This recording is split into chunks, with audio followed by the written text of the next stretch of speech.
Dünyanın ilk terör saldırısı nerede gerçekleşti?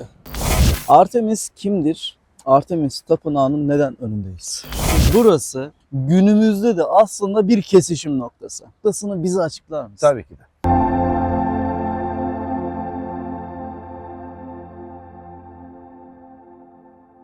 Motorcunun Güncesi'nden herkese merhaba. Bugünkü rotam İzmir, Selçuk. Şu an sizlere Hasan! Arkadaşım. İzmir, Selçuk denince aklımıza Efes Antik Kenti geliyor. Ve şu an sizlere su kemeri önünden sesleniyorum. Tabii bu konuşmayı ben yapmayacağım. Bu konuşmayı elbette en yakın arkadaşım Merhabalar. Ömer Faruk Pelvan yapacak. Sağ olun, teşekkür ederim. Hoş geldiniz. Hoş geldiniz. Siz de hoş geldiniz. Sağ olun, teşekkür ederim. Sizle bizle konuştuğumuza bakmayın. Bu zamana kadar motorcunun güncesi hep ciddi meseleler anlattı. Hep ciddi konuştu. Evet. Ancak bugün bizden ciddiyet beklemeyin. Çünkü Ömer Faruk benim ta 14 oldu. 14-15 yıldan beridir arkadaşımdır. Kendisi öyle enerji dolu, öyle sempatik bir insandır ki. Yani sen yanımda- kameraların önüne mi böyle konuşuyorsun? Yok, arkandan daha farklı konuşuyor. Hadi ya. Tabii işin şakası. Evet. Zaten birazdan bizi boğacağı bilgiler bir nevi hem bizi güldürürken bir taraftan da eğlendirecek. Tabii ki. Buraya gelirken zaten Ömer Faruk kardeşim özellikle kanalım için hikayelerinin olduğunu, Efes'te özellikle çok önemli hikayelerinin olduğundan bahsetti. Öyle şeylerden bahsetti ki ben ister istemez merak ettim. Örneğin bunlardan bir tanesi şuydu. Dünyanın ilk terör saldırısı nerede gerçekleşti? Dünyadaki ilk terör saldırısı olarak değerlendirmemek lazım bunu. Ama yazılı tarih olarak baktığımız zaman kopya vermiyorum. Seninle görüşeceğiz. O halde bunu merak edenler izlemeye devam etsinler. Ben daha fazla söz uzatmak istemiyorum. Doğrudan kamerayı da mikrofonu da Ömer Faruk'a bırakıyorum. Arkadaşlar ilk önce şundan bahsetmek istiyorum. Arkamızda bulunan bu su kemerleri Efes Antik Kenti'nin temiz su ihtiyacını karşılayan yapılardan sadece birkaçı. Aslında ben bunları sizlere Efes Antik Kenti'nin içerisinde anlatmak istedim. Ama şehrin genel yapılanma içerisinde kaldığından dolayı bu kemerler maalesef ki böyle işte kıyıda köşede kıraathanelerin diplerinde kalan bir yer olarak kalmış. Devşirme taşlarla bir şeyler yapmaya çalışmışlar. Çok büyük depremler görmüş bunlar bu arada. Evet. Hani bunları anlatırken es geçmeyelim. Depremler görmüş. GOT istiralarını hepsini teker teker bahsedeceğiz. Şimdi Ömer Faruk kardeşim konuşmanın arasında bir devşirme taştan bahset. Devşirme taş nedir? Şimdi devşirme taş dediğimiz olay, bak bunlar ne biliyor musun? Hatta gel bak sana göstereyim. Bak şimdi. Bunlar ne biliyor musun? Şimdi bu taşların asıl özelliği, bakın harfler falan hepsi terstir. Yani yandır, doğrudur, terstir. Yalnız şöyle bir şey var. Erken dönem Hristiyanlık zamanına baktığımız zaman tanrıça tapım kültürünü burada istemiyorlar Hristiyanlar. İstemediklerinden dolayı tapınaklar da dahil olmak üzere birçok yeri yağmalıyorlar, yıkıyorlar. Bu taşlar şeyle birlikte, Roma İmparatorluğu'yla birlikte tekrardan yükseliyor.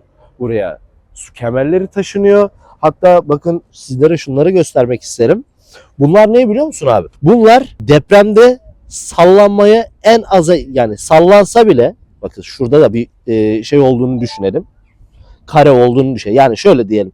Yan yana kare olduğunu düşünelim bu blokların. Evet. Tamam mı? Bu bloklar yan yana, bunları kurşunla mühürlüyorlar.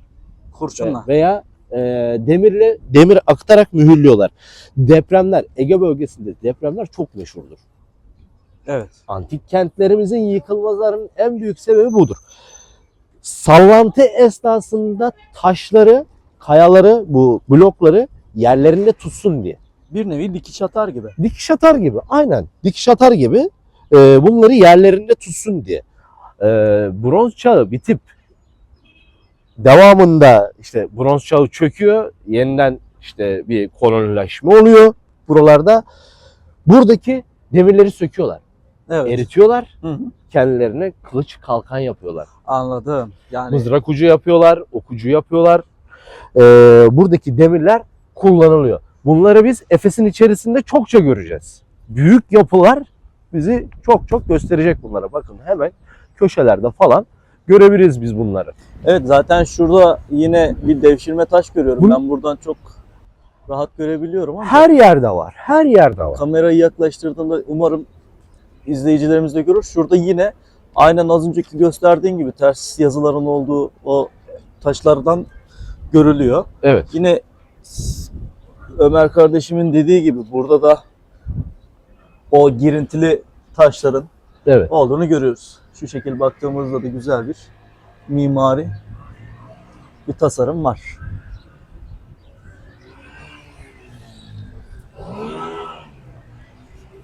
Yalnız benim buradaki size anlatmak istediğim asıl konu bir efsaneye dayalıyor. Efsane, Bu en sevdiğimiz. Motorcunun güncesinde yine hikaye. Bu su kemeriyle alakalı bir şey değil. Sadece buradaki yapıyı görün diye siz benim Evet. misafirimsiniz. Buradaki su kemerlerinin yapısını görün diye ben sizi buraya getirdim. Evet. Kodros'un oğlu Androklos ismindeki bir şahıs diyor ki ben diyor yayılmak istiyorum, Evet. gezmek istiyorum. Aslında bak bu bir efsane arkadaşlar. Sakın hani yapısal olarak bir şey düşünmeyin. Hı hı. Zihninizde öyle bir şey canlanmasın. Buradaki efsanevi işte Efeslerin çıkartmış olduğu bir şey burası. Devamında şunu getireceğim. Kodros diyor ki tamam oğlum git diyor. Bu Delfili, Atinalı Delfili kahinler var. Bu Delfili kahinlere bakın hayatınızın hemen hemen her anında Yunan mitolojisiyle ilgilenen, İyonyalıların mitolojisiyle ilgilenen arkadaşlarımız bunu hemen hemen her yerde görebilir. Delfili kadın kahinlere diyor ki ya kardeşim diyor ben diyor işte açılacağım denizlere de diyor yani bir benim kaderim ne olacak diyor bana bir yer gösterin bir şey gösterin Yol hani yordam öleceğim mi gösterin. öleceğim mi kalacağım mı falan.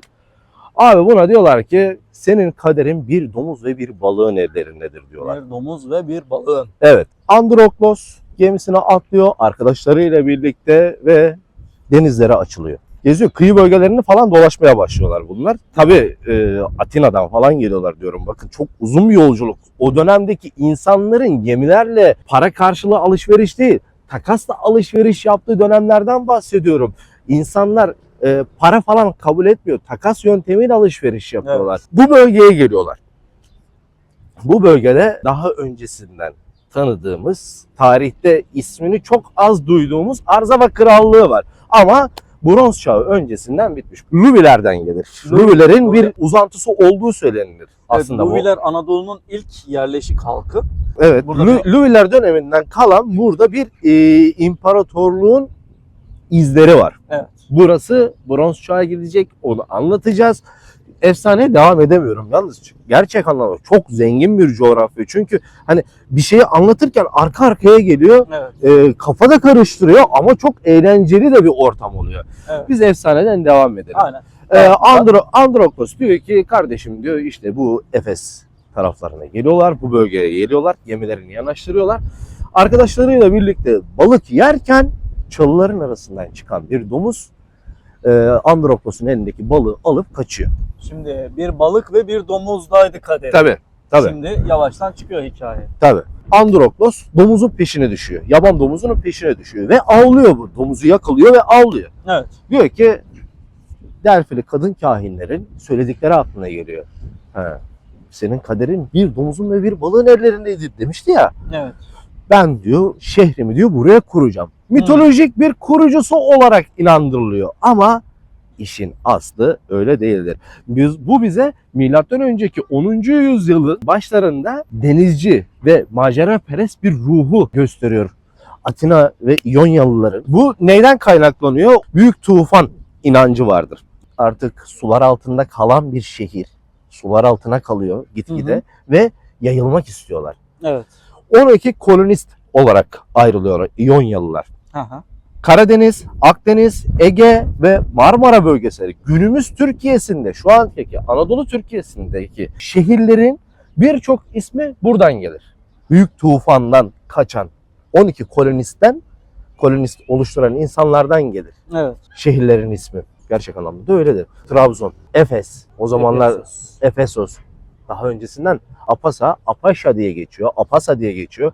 Hitit metinlerinde biz bunu duyuyoruz. Duveyb metinlerinden biz duyuyoruz. Çivi metin yazılarından falan duyuyoruz. Size şunları söylemek istiyorum. Dilerseniz biz burada hiç vakit kaybetmeyelim.